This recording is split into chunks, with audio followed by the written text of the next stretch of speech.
So, naimbang aldaw tayo manin mga kaikit. It's November 16, 2025 today. At yun nga, ito ang aking ganap ng buong araw. So, sa weekdays, nagtuturo ako. And then, sa weekends, nagtuturo pa rin naman ako mga kaikit. At itong Sabado na ito mga kaikit ay super duper busy. Maraming mga chinutor. Well, a little bit, yung oras lang talaga, mahaba. Yun lang mga kaikit. So, dito sa part na to ay mga alas 9 ako nag-start kasi nga may pinuntahan pa ako ng 7 to 9. Yes, mga kaikit, may mga errands pa naman akong ginawa. And of course, ang aking mga estudyante ngayon ay grade 2. Depende kasi yan. Kadalasan kasi may kinder, tapos may grade 2, and then meron ding anong tawag dito, grade 5 and grade 6. Depende yan mga kaikit sa kung sino ang magpapatutor sa akin. Pero itong mga batang ito is regular na silang nagpapatutor sa akin. And kadalasan, English and Math ang itinuturo ko sa kanila. Of course, may mga improvement na rin akong nakita sa kanila.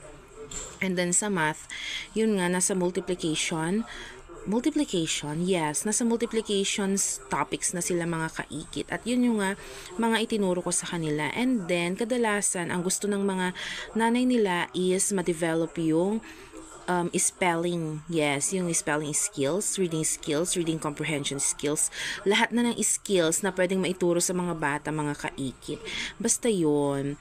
And then, ayun, may mga estudyante akong super duper sipag nila talaga na pumunta every weekend, nag-aaral talaga sila. 'Di ba kadalasan sa mga bata kapag weekend na ayaw na nilang mag-aral, gusto nila puro laro, kung hindi man laro is cellphone na mga kaikit. Pero tong mga batang ito talaga is naglalaan talaga sila ng time para makapag-tutor, matuto sila mga kaikit. And then ayun, may mga iba dyan, 1 year ko na silang tinuturuan, 2 years, kasi mga kinder yon. Si Ate Pia, kinder pa lang, tinuturuan ko na siya, and grade 2 na siya ngayon. And then may mga bago din, at nakikita ko naman ang improvement ng bawat isa. And kapag card day, yun nga, nag-update din yung mga nanay nila na ganito ma'am, parang ano yun, nagkwan siya, nag-excel, ganito, gumaling siya sa spelling.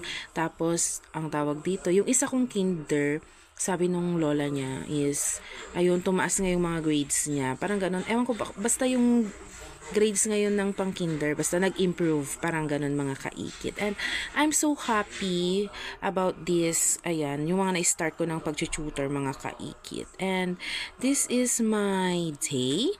Yes, Saturday, at ito ang ganap ko buong araw. And hopefully you like this video and share it. May share ko lang kaikit. Ehe!